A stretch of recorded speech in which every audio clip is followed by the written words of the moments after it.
बहुत स्वागत है रमेश जी आपका हमारे चैनल बातचीत में। कैसे हैं आप?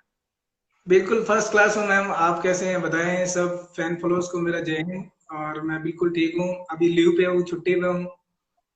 जी जी, मैं भी बहुत अच्छी हूँ। और मैं हमारे दर्शकों को बता दूं, रमेश मिर्धा जी राजस्थान के जाने माने सिंगर भी हैं, अपना लिखते भी हैं और साथ ही साथ जोधपुर रामनगर से बिलोंग करते हैं। और सबसे अच्छी बात कि फौजी हैं, देश के लिए काम करते हैं। तो रमेश जी, पहला सवाल कि ये आइडिया कहाँ से आया, बावजूद आप फौज में हैं और फिर ये लिखने और गाने का कैसे मन हुआ?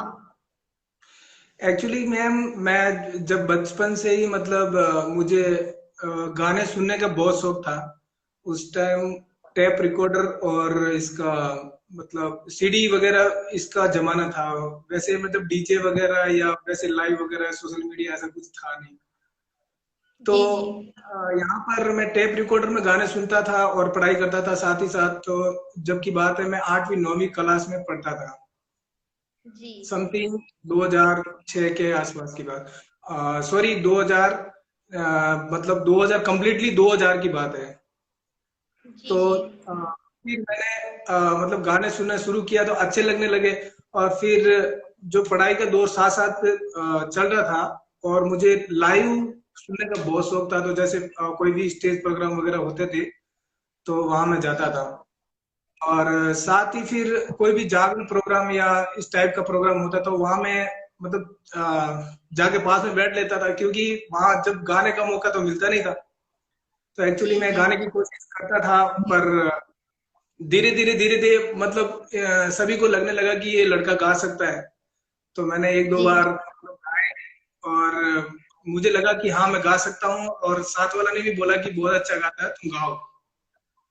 तो जी जी। यंत्र नहीं थे, साधन नहीं थे, इंस्ट्रूमेंट नहीं थे उस टाइम। तो मैं क्या करता, तो जैसे प्लास्टिक की एक पाइप आती है, जैसे पानी वाली जी प्लास्टिक की बिल्कुल नरम पाइप आती है, तो एक साइड से मैं गाता था, दूसरी साइड से सुनता।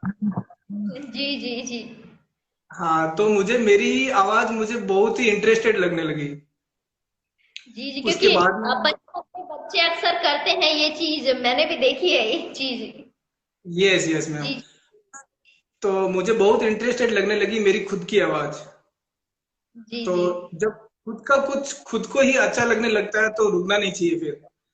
एक्चुअली वो बिल्कुल सही बात। मतलब जो भी है वो काम करना ही चाहिए। जी तो फिर मैं पढ़ाई के साथ साथ मुझे वैसे मैं सिंगिंग का सपना तो उस टाइम पूरा नहीं कर पाया, क्योंकि जो फैमिली स्टेटस था वो बहुत डाउन था। जी तो फिर मैंने क्या मतलब पढ़ाई ड्रॉप आउट होगी मेरी 10वीं तक। और उसके बाद में मैंने ये फैक्ट्री वगैरह में छुटपुट काम करने लग गया। जी और फिर बाद में मैंने ये देखा कि जो छोटे मोटे कार्यक्रम आते थे मैं जाता था, स्कूल में भी करता था। लेकिन ज्यादा टाइम नहीं मिलना और ज्यादा प्रैक्टिस नहीं मिलनी, इंस्ट्रूमेंट नहीं मिलना, ये सब कुछ मेरे लिए दुर्भाग्य था। जी तो फिर उसके बाद में मैंने ये सिंगिंग को एक साइड में रखा। पहले पढ़ाई कर लेता हूँ, उसके बाद में देखेंगे। जी जी। तो जब मैंने प्राइवेट फिर 12वीं दोबारा की, और उसके बाद में मैं आर्मी ज्वाइन की। तो ये दोनों इच्छा थी मेरी में, फौज में जाना भी इच्छा थी, प्लस मेरे सिंगिंग करना ये भी इच्छा थी। जी तो जी। फौज में जाने वाली इच्छा तो पूरी हो गई, लेकिन वो सिंगिंग वाली बच गई थी।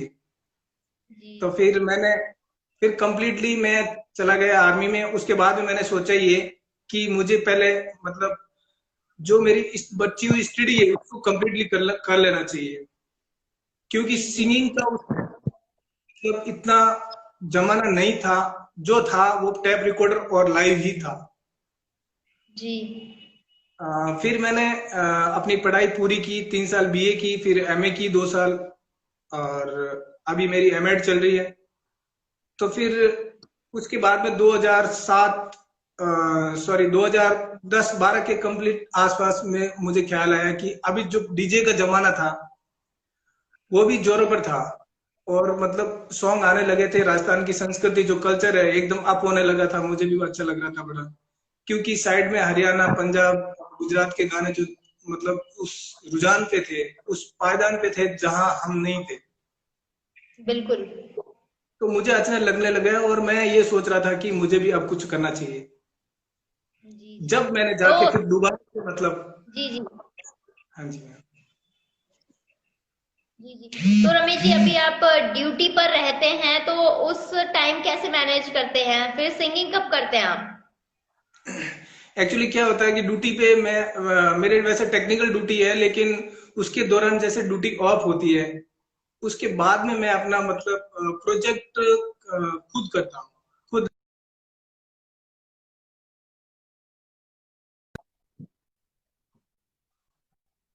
मतलब ड्यूटी के दौरान नहीं, मैं अपने फ्री टाइम में ये सब कुछ करता हूँ। जी, जी। तो यस। आपने राजस्थान में लगभग कितने गाने किए हैं, कितने गाने लिखे हैं, कोई आंकड़ा है इनका? नहीं नहीं, वैसे तो मेरे यूट्यूब पे गाने तो तकरीबन 16-17 गाने होंगे, जिसमें से 10-12 गाने हिट भी गए हैं। और लिखे तो मैंने बहुत है मैम, जबकि आधे गानों में मैंने अपना नाम नहीं दिया था शुरू में, लेकिन जी, लिखे बहुत है। मेरा खुद का प्रोजेक्ट मैं खुद डिजाइन करता हूँ और उसके बाद में गाता हूँ। बट जो लिख के मैंने लोगों को दिए वो बहुत गए हैं। जी, जी। तो कोई Yes. फेमस गाना हमारे दर्शकों को बताइए ताकि वो भी सर्च करके देखें। जो मेरा गाना था, सबसे पहला एल्बम मेरा जहाँ तेजल काड़ो फूट रो, जी, जी। तेजा जी महाराज का था। मैंने मेवाड़ी ब्रदर्स के यहाँ किया था, भीलवाड़ा में। जी, तो जी। उसके बाद में एक सॉन्ग आया था मेरा बालमिया, जो पीआरजी पे मिलेगा आपको। जी, जी। और उसके बाद में बोल पेमल मुंडे बोल और सावणियों सुरंगो, इस टाइप से मैंने कई गाने गए। उसके बाद में इंदिराजी ढावसी के साथ में मैंने एक मायरा सॉन्ग भी किया था, सावणियों सुरंगो। और सुन सुने नखराली नाम मैंने आशा जी प्रजापति के साथ किया था, जो बहुत अच्छे गाने चले। जी, जी। तो यस। रमेश जी जब ये सॉन्ग वगैरह करते हैं आप बतौर एक फौजी भी हैं, तो कभी किसी ने ऐसा नहीं कहा कि यार आप ये क्या कर रहे हो, ये गाने क्यों कर रहे हो, क्योंकि आप तो देश की सेवा कर रहे हो। क्योंकि देखिए आप जब आगे बढ़ते हैं तो हजारों मैं कहूँ कीटनाशक कीट पतंगे जरूर आते हैं जिंदगी में। तो क्या आपके साथ भी कभी ऐसा हुआ है कि कुछ लोग आए हों, उन्होंने मना किया हो कि ये क्या कर रहे हो आप? नहीं नहीं, एक्चुअली क्या है कि मैम, मेरे जो मतलब फौज में जो साथी है मेरे साथ में, उन्होंने मुझे कभी मना नहीं किया। उन्होंने तो यही कहा कि यार पार्ट टाइम जॉब है और अच्छा गाता, तू अच्छी सिंगिंग है तेरी, तो तू करता रहे, है ना। और रही बात, मैं यहाँ सिविल की, तो फैन फॉलोअर मेरे बहुत अच्छे हैं मैम। एक्चुअली मुझे बहुत सपोर्ट करते हैं। मेरे को किसी ने फिलहाल तो ऐसा कुछ नहीं बोला कि तुम ऐसा क्यों कर रहे हो। और मेरे जो फैमिली है, मैडम है, माँ है, मेरा भाई है, एक्चुअली इनका अहम रोल है। मुझे बहुत सपोर्ट किया है इन्होंने। यही किया है कि मतलब मैं कैसा गाता हूँ, मेरा गाना हिट जाएगा नहीं जाएगा, जैसा भी चलेगा, लेकिन इन्होंने कभी नहीं रोका मुझे। इन्होंने हमेशा सपोर्ट ही किया। इन्होंने यही बोला कि गाओ, तुम बहुत अच्छा गाते कई लोग डर तो नहीं जाते ना फौज में इस वजह से नहीं बोलते हो? हो। नहीं नहीं नहीं, ऐसा कुछ नहीं है मैम। और खास कर जो मेरा गांव है, छोटा सा गांव है, लेकिन आदर्श गांव है राजस्थान के अंदर। जो इनमें मेरे युवा साथी है, इन्होंने मेरे को बहुत अच्छा सपोर्ट किया। मैं सभी फैन फॉलोअर्स का मतलब आभार प्रकट करता हूँ, लेकिन स्पेशली मेरे गांव के साथी है, जो इन्होंने बहुत सपोर्ट किया मेरे को हर जगह, लाइव प्रोग्राम में, यूट्यूब पे, सिंगिंग में, हर जगह मतलब बहुत सपोर्ट किया मेरे जी, जी। चलिए तो बहुत अच्छी बात है। रमेश जी आप तो राजस्थानी इंडस्ट्री की, पंजाब इंडस्ट्री की बात कर रहे थे, हरियाणा की बात कर रहे थे। आप एक सिंगर हैं राजस्थान के जाने माने, कहीं आपको कभी ऐसा लगा नहीं कि हमारे राजस्थानी जो इंडस्ट्री है वो पीछे है? को। बिल्कुल मैम, एब्सोल्युटली मेरे को लगा है कि अपनी राजस्थानी इंडस्ट्री बहुत पीछे, पीछे ही नहीं बहुत पीछे है। क्योंकि जी, पंजाब का म्यूजिक है, जो आज से नहीं है, टेप रिकॉर्डर से लेके अभी तक कंटिन्यू बराबर चल रहा है। ऐसा ही गुजरात का चल रहा है, गुजरात का भी म्यूजिक बहुत अच्छा है।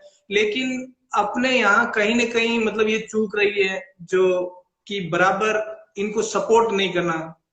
मतलब जो म्यूजिशियन हो, ऑल म्यूजिशियन टीम हो, जो सिंगर हो, मैं सभी आर्टिकल का मैं सबको बराबर मानता हूँ, चाहे वो सिंगर हो चाहे वो आर्टिस्ट हो। ये सब कुछ मैं सभी को बराबर मानता हूँ। पर इनको एक्चुअली सिस्टम नहीं होना, ये इंस्ट्रूमेंट नहीं होने, इसी की वजह से हम पीछे हैं। जी, जी। खास तौर पे मैं यही नहीं, कहूंगा। आप इंस्ट्रूमेंट की बात कर रहे हैं लेकिन कहीं ना कहीं मुझे लगता है हमारे यहाँ जो कॉपी वाली चीज है, लोग खुद का पर्सनल कोई कंटेंट नहीं बनाते हैं यहाँ।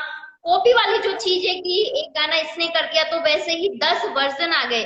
आपको नहीं लगता कभी ना कभी कि ऐसी ये चीज क्यों होती है? नहीं, अच्छी बात बोली मैम, आपका क्वेश्चन एकदम राइट है। क्योंकि तो हम क्या करते हैं, जैसे कि कोई भी सॉन्ग निकला उसके पीछे लग जाते हैं, उसके पीछे बिल्कुल। लगा, उसको तोड़ मरोड़ के करो, चाहे उसके बीच में घुस के करो, थोड़ी क्रिप्ट उसकी चुराओ, चाहे कुछ भी करो। लेकिन ये जो कॉपी वाला सिस्टम है, ये एक्चुअली नहीं होना चाहिए। होना जी चाहिए जी। तो भी। मेरी कॉपी होती है, मेरे बहुत गानों की कॉपी, मैं मुझे तो कोई प्रॉब्लम नहीं है, मुझे तो खुशी हुई कि लोग सीख रहे हैं, जो कर रहे हैं अच्छा कर रहे हैं। लेकिन कॉपी से कुछ हटके मैं भी करता हूँ तो मेरी भी गलती है, मैं ऐसे नहीं कर रहा हूँ कि ये दूसरे कर रहे हैं। तो मुझे ऐसा कहना उचित रहेगा कि हम कॉपी से हटके कुछ करें, एक सॉन्ग के पीछे नहीं लगे, तो कुछ हटके करेंगे तो अपना मतलब अपना जो कल्चर है और जो राजस्थान की मिट्टी में कण कण में जो आगे का होगा। ये कभी जाएगा नहीं और हमेशा अप होगा, ये तो कम्प्लीटली मैं बिल्कुल वो बात है। क्योंकि देखिए हम लोगों की जो आदत है वो कॉपी करने की है। हम हरियाणा को कॉपी करने की कोशिश करते हैं, हम पंजाब को कॉपी करने की कोशिश करते हैं। क्या कभी ऐसा होगा कि पंजाब, हरियाणा या दूसरी इंडस्ट्री हमको कॉपी करेंगी? यस मैम, हो सकता है कि अपनी ये सोच बदलनी पड़ेगी, हमें हमें हर हर आर्टिस्ट को अपनी सोच बदलनी पड़ेगी। तो 101% ये कहता हूँ कि राजस्थान की मतलब कला में कोई कमी नहीं है, आज भी कोई कमी नहीं है। अगर हम कुछ उचित और एकदम अलग थलग करेंगे तो हरियाणा, पंजाब और पूरा देश कॉपी करने में लग जाएगा, ये मैं गारंटी के साथ कह सकता हूँ। क्योंकि कला सबसे ज्यादा इतिहास रहा वो है राजस्थान का। कला के जी मामले जी। में देख लो और कहीं भी देख लो, नहीं मैं फिलहाल आर्टिकल की बात चल रही है तो मैं कला का ही बताऊंगा, क्योंकि अपना राजस्थान का जो कला है वो किसी से कम नहीं है। जी, क्योंकि बाहरी विदेशी लोग हमारे राजस्थान में आते हैं घूमने के बिल्कुल लिए। जैसलमेर, बीकानेर, जयपुर, जोधपुर, उदयपुर, ये ऐसी अच्छी अच्छी जगह हैं जहाँ बाहर से लोग घूमने आ रहे हैं। तो जाहिर सी बात है हम यही चाहेंगे कि हमारे राजस्थानी सिनेमा को एक पहचान मिले जो कि अभी तक मिली नहीं है कहीं भी। बिल्कुल बिल्कुल मैम, मैं भी यही कहना चाहता हूँ कि हमारी सोच है जो वो अलग थलग करना पड़ेगा, फिर हम जो एक काम कर रहे हैं उसके पीछे लगना पड़ेगा। और प्लस जो है कि सपोर्ट चाहिए इसमें, सपोर्ट इंस्ट्रूमेंट सबकी जरूरत होती है। और जो कॉपीराइट वाला ये काम छोड़ के हम कुछ करना चाहते हैं तो बहुत कुछ कर सकते हैं, हम बहुत आगे जा सकते हैं। बिल्कुल, यहाँ पे रमेश जी मैं एक पॉइंट डालना चाहूंगी, यहाँ पे सरकार को भी कहीं ना कहीं मदद करनी चाहिए। अपने राजस्थानी जो इंडस्ट्री में जो लोग काम कर रहे हैं उनकी मदद करनी चाहिए। यहाँ पे सरकार भी कहीं ना कहीं जो मदद नहीं कर रही वो भी एक पॉइंट है कि मदद करनी चाहिए। अपने सिनेमा को सबसे पहले तो सरकार को, जो राजस्थान सरकार है, उसे ही आगे बढ़ाना चाहिए। बिल्कुल, मैं निवेदन करता हूँ सभी कलाकारों की हेल्प करनी चाहिए और अपना जो संगीत है इनको, इसकी आवाज बाहर तक जानी चाहिए। इसके लिए हेल्पफुल सीधी सी बात गवर्नमेंट का चाहिए, तो गवर्नमेंट को सपोर्ट करना चाहिए, मेरा निवेदन तो यही है। जी जी बिल्कुल। बहुत बढ़िया बात है। तो रमेश जी, नए कलाकार जब इस लाइन में आते हैं थोड़े से डरे से सहमे से रहते हैं, उन्हें कहीं ना कहीं ऐसा लगता है कि नेपोटिज्म है हमारी इंडस्ट्री में। लेकिन पर्सनली मैंने ये चीज देखी है कि ऐसा कुछ है नहीं। तो क्या आपको भी लगता है कि हमारी इंडस्ट्री में भी ऐसा कुछ है? नहीं नहीं मैम, मुझे तो ऐसा कहीं लगा नहीं, मेरे ड्यूरेशन में तो ऐसा मुझे कहीं नहीं लगा। लेकिन जो नए कलाकार हैं, जो हमारे साथी हैं, सीनियर कलाकार जो भी हो, लेकिन इस चीज के मतलब जो हम कर रहे हैं इसके मेन फोकस करना पड़ता है, कंसंट्रेट करना पड़ता है, जब भी हम आगे बढ़ पाएंगे। किसी साइड में ध्यान दो ही मत, जो काम कर रहे हैं हम उसी पे फोकस करें तो वो काम ऑटोमेटिकली हो जाता है। हम क्या करते हैं, थोड़ा साइड में ध्यान कर देते हैं, ये वो है ये वो सब इस इंडस्ट्री में चलता भी नहीं है और करना भी नहीं चाहिए, मैं तो यही कहता हूँ। और जो न्यू कलाकार हैं उनके लिए तो यही सजेशन है कि एक ही चीज पे फोकस करना पड़ता है। जी जी बिल्कुल। साथ ही साथ रमेश जी, जो नव युवा हैं जो लिख भी रहे हैं और बतौर आर्टिस्ट भी काम कर रहे हैं, लेकिन कहीं ना कहीं मैंने एक चीज नोटिस की है कि वो एक गाने करेंगे, दो गाने करेंगे या तीन चार गानों में ही हताश होकर पीछे क्यों, मतलब कई बार होता है कि वो पीछे चले जाते हैं। तो ऐसी कोई क्या वजह है कि वो हताश हो जाते हैं अपने काम से? एक्चुअली मैम वो अपना निरंतर छोड़ देते हैं, क्योंकि सफलता इतनी जल्दी मिलती नहीं है। और वो क्या करते हैं, दो चार सॉन्ग लिखेंगे या दो चार सॉन्ग रिकॉर्ड करेंगे और जैसे ही उनका संगीत स्टैब्लिश होगा उससे पहले वो छोड़ जाते हैं। ये जी हताश हो जाता है क्योंकि मैम एकदम से तो कुछ होना नहीं, तो जो भी मिलेगा हमें धीरे धीरे मिलेगा, है ना। तो वो एकदम से मतलब वो अपना निरंतरता छोड़ने की वजह से मतलब सब कुछ बिगड़ जाता है, उनका कम्युनिकेशन है जो संगीत और उनके बीच का जो कम्युनिकेशन है वो ही टूट जाता है। बिल्कुल, वो तो एक ऐसा गैप आ जाता है। कहीं न कहीं उन्हें लगता है कि एक गाने में अगर व्यूज़ कम है या फिर लोगों ने कम देखा है, तो वो उस चीज़ को ये समझ लेते हैं कि बिल्कुल हम आगे नहीं बढ़ सकते। ये बात मैं भी सभी कलाकारों से कहना चाहूँगी। देखिए, राजस्थानी इंडस्ट्री को ऊपर लाना है, बतौर आर्टिस्ट आप काम कीजिए, लिखिए, गाइए, तरह-तरह के आजकल बहुत सारी चीज़ें होती हैं, आप कोई भी अभिनय कर सकते हैं, लेकिन प्लीज़ हताश मत होइए। मैंने बहुत कलाकारों को देखा है जो 2-4 गाने करके ही पीछे हट जाते हैं। तो देखिए, आगे बढ़िए और सपोर्ट करने वाली बात तो देखिए, अच्छे लोग इंडस्ट्री में बहुत हैं सपोर्ट करने वाले। एक नहीं करेगा, 2 नहीं करेंगे, लेकिन तीसरा ज़रूर आपको सपोर्ट करेगा। बिल्कुल बिल्कुल मैम, जो संगीत के प्रेमी हैं इनकी राजस्थान में कोई कमी नहीं है। और जी, रही बात सफलता और मंजिल, कभी मुंह नहीं मोड़ती, हम हार जाते हैं। ये हमारे अंदर बहुत बड़ी कमी है कि जो हम हार जाते हैं, इनको कभी हारना नहीं चाहिए एक्चुअली। निरंतर हम आगे बढ़ते रहेंगे तो सफलता तो ऑटोमेटिक मिल ही जाती है। दो चार गाने फ्लॉप होंगे और कोशिश करेंगे और लिखने की कोशिश करेंगे, थोड़ा माइंड खर्च करेंगे तो थोड़ा क्या है, माइंड का बैलेंस इनका एक्चुअली मतलब छोड़ देते हैं। माइंड का बैलेंस बिल्कुल सेंटर में होना बहुत जरूरी है। जो चीज पे फोकस कर लिया तो फिर उससे पीछे हटने से कोई फायदा नहीं कोई है, इसीलिए फ़ायदा हम नहीं है, हार सही। जाते हैं और हमारा मनोबल टूट जाता है। जी, जी। तो रमेश जी, जाते-जाते हमारे राजस्थान के कलाकारों को, दर्शकों को कोई अच्छा-सा कोई मोटिवेशन संदेश जो आप देना चाहते हो, और साथ ही साथ अपने युवा साथियों को जो आपके साथ रहते हैं, काम करते हैं और जो फिलहाल बॉर्डर पे खड़े हैं, उनके लिए कुछ कोई संदेश? यस मैम, एक्चुअली मैं संगीत प्रेमी जो जो भी अपने राजस्थान के हैं, मैं उनसे यही निवेदन करूंगा कि फैन फॉलोअर्स बढ़ाए रखें, सभी को सपोर्ट करें। सभी आर्टिस्ट को, मतलब जो सिंगर हैं, एक्टर हैं, जो जर्नलिस्ट हैं, सभी का चैनल को, सबको सपोर्ट करें। जब भी हमारी मतलब इंडस्ट्री ऊपर जाएगी और सब जगह हम ऑल वर्ल्ड में नाम हो सकता है।